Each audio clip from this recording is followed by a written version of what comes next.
kongko-kongko seni Kampung Semar. Nah, ini kita bincang-bincang dengan Pak Jan Prabah.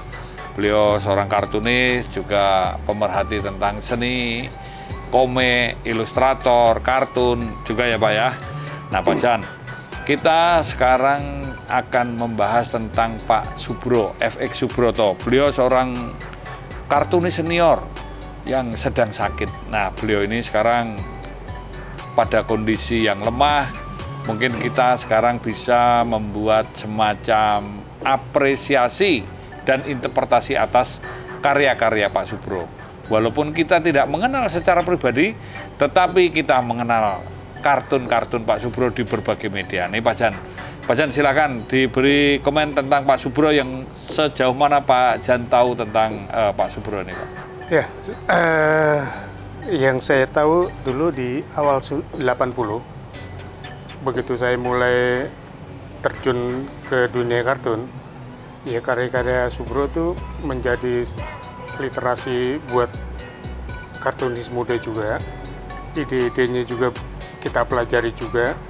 Selain itu, goresan-goresannya yang karya Pak Subro itu kan dia terlihat rapi, clean, Luas gitu ya. Luas. Nah. Dan itu menjadi banyak yang orang belajar karya-karya Pak Subro juga.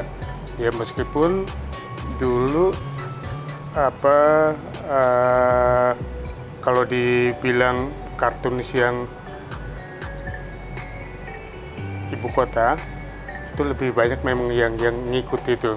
Tapi Pak Subro ini kan punya gaya tersendiri. Gaya khas ya gitu ya. Gaya khas. Gaya. Artinya kalau kita bicara GM, Pramono, Dwikun itu kan ada kemiripan, kedekatan. Kalau Subro kan beda lah lagi. Ya. Gitu. Ini suatu hal yang juga menginspirasi ya Pak, Inspirasi, buat sangat kartunis muda gitu. Apalagi dulu di setiap media Subro selalu muncul.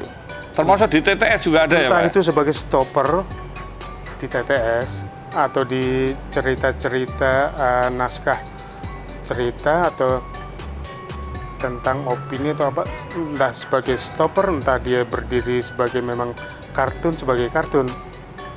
Itu banyak sekali dulu.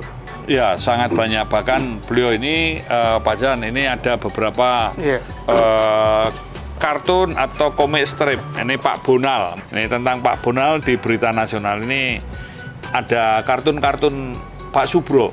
Ini yang memang sepertinya mingguan, tapi yang lepas juga banyak sekali ya. Betul, Pak ya. yang lepas. Sangat banyak.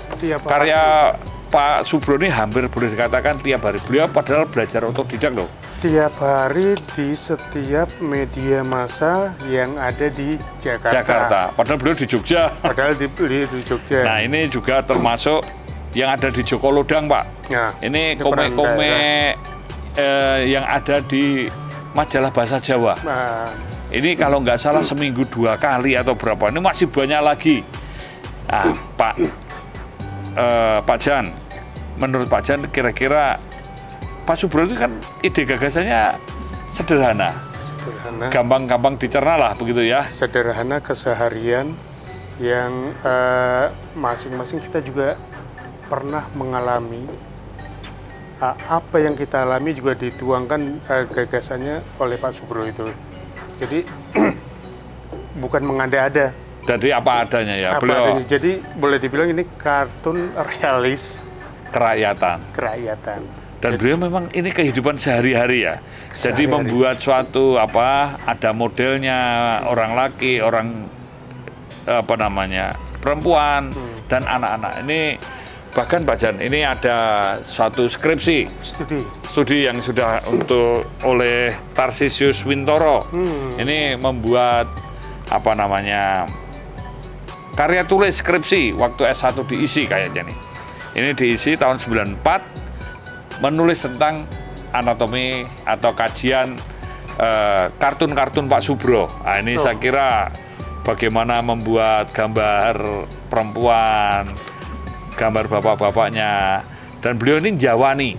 Nah, ini kalau Pak Icok itu malah mengatakan ini gojekan kere. Nah, untuk memahami Pak Subro ini bukan berarti ini gojekan rendah, tidak, tapi artinya ada di kehidupan masyarakat bawah. Betul. Gampang dipahami, jelek dan lucu, membuat orang ngakak-ngakak, ketawa-ketawa. Nih Pak Jan, untuk apresiasi dan interpretasi kayak karya Pak Subro, Pak Jan punya ide apa Pak? Ya sebaiknya memang karya-karya beliau tuh kalau bisa kita dokumentasikan, yang artinya generasi nanti, generasi muda bisa mempelajari bahwa ternyata ada kartunis kita yang namanya Subro dengan gayanya yang khas tersebut, juga kartun keseharian, ya kartun tidak mengada-ada, yang ada kartun yang absurd. Kalau ini kan dia terjadi setiap hari di rakyat biasa, bahkan rakyat biasa yang menyentil rakyat yang luar biasa. Mengkritiknya dengan cara bercanda gitu ya. Bercanda dengan cara yang biasa. Yang lucu-lucu gitu dan ya. yang orang dikritik Tidak marah, tidak terasa. Bahkan ikut tertawa ya Pak ya. Jadi perlu membuat literasi untuk kartun ya Pak ya.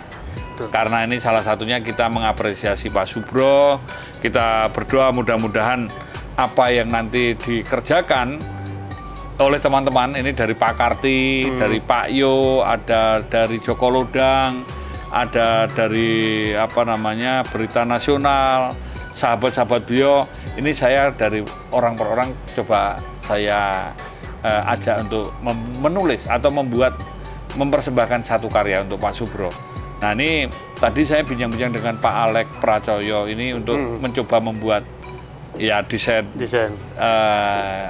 gambar lah gitu ya, nanti bisa bikin kaos, entah itu merchandise, nanti hasilnya bisa kita sampaikan ke keluarga Pak Subro, karena bentuk apresiasi dan solidaritas ini sangat penting Pak. Betul. Ini kalau menurut Pak Jan, kenapa sih kalau kadang-kadang para kartunis, ilustrator ini kalau sudah selesai lepas begitu saja, seolah-olah hilang, tertelan zaman nih Pak? Ya karena boleh dibilang kartunis atau yang bergerak di bidang gambar-menggambar di Indonesia itu kan dulu terkesannya memang sangat individual.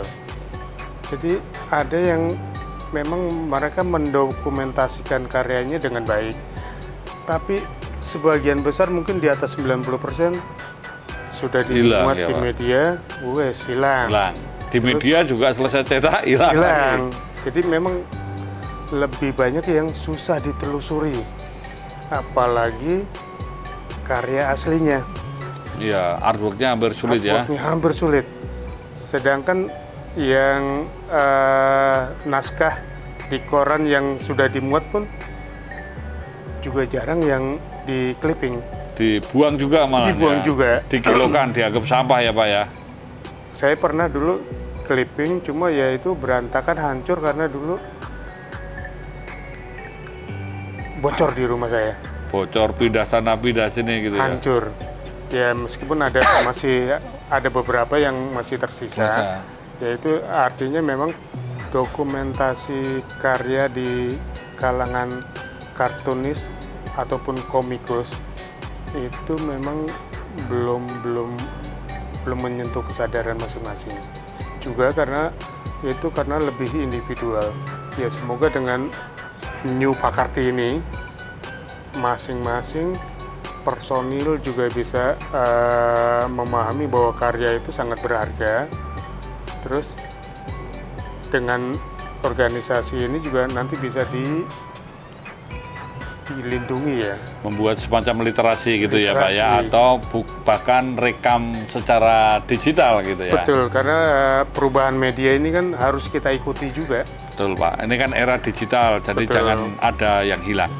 Nah, memang kita sedang persiapan ya, tapi setidaknya bincang-bincang ini membuka inspirasi dan menyemangati teman-teman yang lain untuk membuat semacam literasi. Pak Jan, untuk closing, ada pesan moral apa yang ingin disampaikan? Ya untuk teman-teman kartunis terutama ya. Iya Pak. Ya mari kita perbaiki dokumentasi kita. Ya insya Allah masing-masing dari setiap personil ini kan karya-karyanya nanti selain dibukukan atau didokumentasikan itu nanti bermanfaat atau itu semacam harta karun buat generasi selanjutnya. Jadi itu perlu didokumentasi. Sistem dokumentasi ya Pak ya. Kita harus sadar dan menghargai karya-karya kita. Jangan main dibuang sembarangan. Betul. Tapi kita mulai mengumpulkan, mulai mendatakan, mendokumentasikan.